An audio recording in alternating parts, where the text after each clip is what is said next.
Bonjour à tous et bienvenue. Aujourd'hui, on va décortiquer ensemble un guide pratique pour apprendre à reconnaître et à comprendre les signes de santé importants chez nos aînés. Parce que savoir observer, c'est vraiment la base et on va voir comment le faire de la meilleure façon possible. Et cette question, elle est vraiment au cœur de tout. Pour un aidant, pour un membre de la famille, l'observation, ce n'est pas juste un détail. Non, c'est une véritable compétence qui, sans exagérer, peut sauver des vies. Allez, on commence par le commencement, les deux piliers de la santé. Bien s'hydrater et bien se nourrir. C'est souvent là que les premiers signes de fragilité apparaissent. Bon, la définition a l'air simple comme ça, mais les conséquences, elles, sont bien plus complexes. Il faut savoir un truc super important. Avec l'âge, la sensation de soif diminue. Ça rend les personnes âgées particulièrement vulnérables, parce qu'elles ne se rendent pas forcément compte qu'elles ont besoin de boire. Et ce qui est très parlant ici, c'est de voir que la déshydratation, ce n'est pas juste une grosse soif. Ça peut prendre le visage d'une fatigue qui sort de nulle part ou d'une confusion qu'on pourrait mettre sur le compte d'autre chose. C'est là que l'observation fine fait toute la différence. Du coup, en pratique, quels sont les signaux à guetter? Eh bien, si une personne boit très peu, si elle se plaint d'avoir la bouche sèche, si elle a l'air beaucoup plus fatiguée que d'habitude ou un peu confuse, ce sont des drapeaux rouges qu'il ne faut pas ignorer. Mais alors, pourquoi est-ce que c'est si sérieux? Eh bien parce que ce manque d'eau peut très vite mener à des malaises, provoquer des chutes, et dans les cas les plus graves, ça peut même se terminer par une hospitalisation. Chaque verre d'eau est précieux. Passons au deuxième pilier, la nutrition. Tout comme l'eau, c'est absolument fondamental. La dénutrition, elle, est particulièrement sournoise. Pourquoi? Parce qu'elle s'installe tout doucement, elle affaiblit le corps de l'intérieur, et parfois au début, on ne voit rien. Et c'est là qu'il faut avoir l'œil, parce que les signes peuvent être très discrets. Des vêtements qui deviennent soudainement trop grands, un appétit qui s'effrite, une perte de poids qu'on peut constater sur la balance, ou même des difficultés à mâcher. Tout ça, ce sont des indices. Et là, on touche à un point vraiment crucial. La dénutrition, en fait, elle rend tout le corps plus vulnérable. Ça crée un cercle vicieux. La fragilité augmente, donc le risque de chute aussi.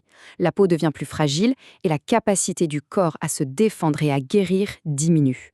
Bon, maintenant, abordons un sujet qui est souvent un peu tabou, mais qui est pourtant hyper important. Les troubles digestifs. L'inconfort qu'ils provoquent peut vraiment peser lourd sur la qualité de vie. Cette image est assez parlante, non? Ce qui se passe à l'intérieur, un simple mal de ventre, ça peut parfois être le symptôme de déséquilibre plus important qu'il ne faut surtout pas prendre à la légère.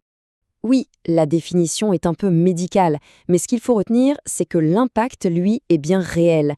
La diarrhée, ce n'est pas juste désagréable, c'est dangereux, parce que le corps perd de l'eau et des nutriments à toute vitesse, avant même d'avoir eu le temps de les absorber. Concrètement, on parle de quoi? De douleurs au ventre, d'une grosse fatigue, de la bouche sèche. Mais le plus gros danger, on y revient toujours, c'est la déshydratation, qui peut être très rapide et sévère, avec toutes les complications que ça implique. Et de l'autre côté du spectre, on a la constipation.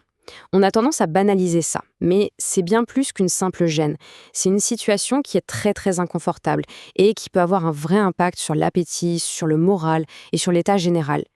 Alors comment on la repère? Le ventre est dur, parfois douloureux, et bien sûr, il n'y a pas eu de selle depuis plusieurs jours.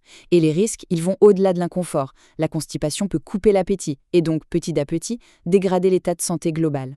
On continue notre tour d'horizon en s'intéressant à d'autres signaux que le corps nous envoie, cette fois-ci du côté de l'élimination urinaire et de l'état de la peau. Ce sont des indicateurs très précieux. Ici, la différence est claire, mais elle est essentielle à comprendre.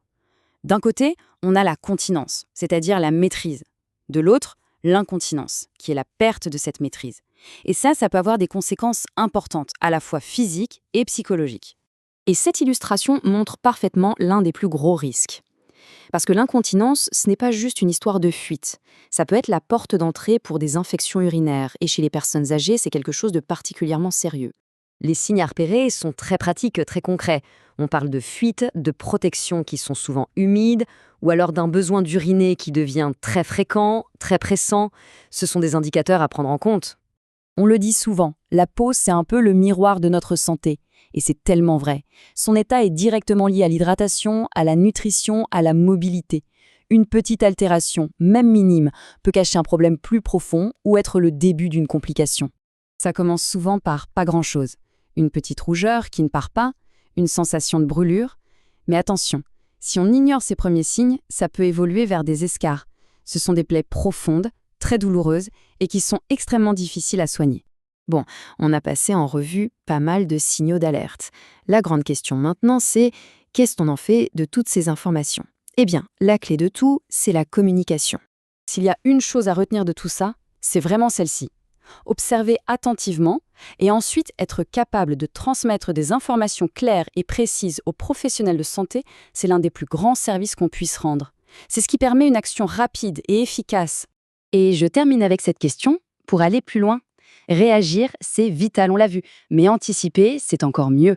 Alors, comment peut-on transformer notre observation en une véritable stratégie de prévention active? C'est ça la clé d'un meilleur accompagnement. Merci de nous avoir suivis.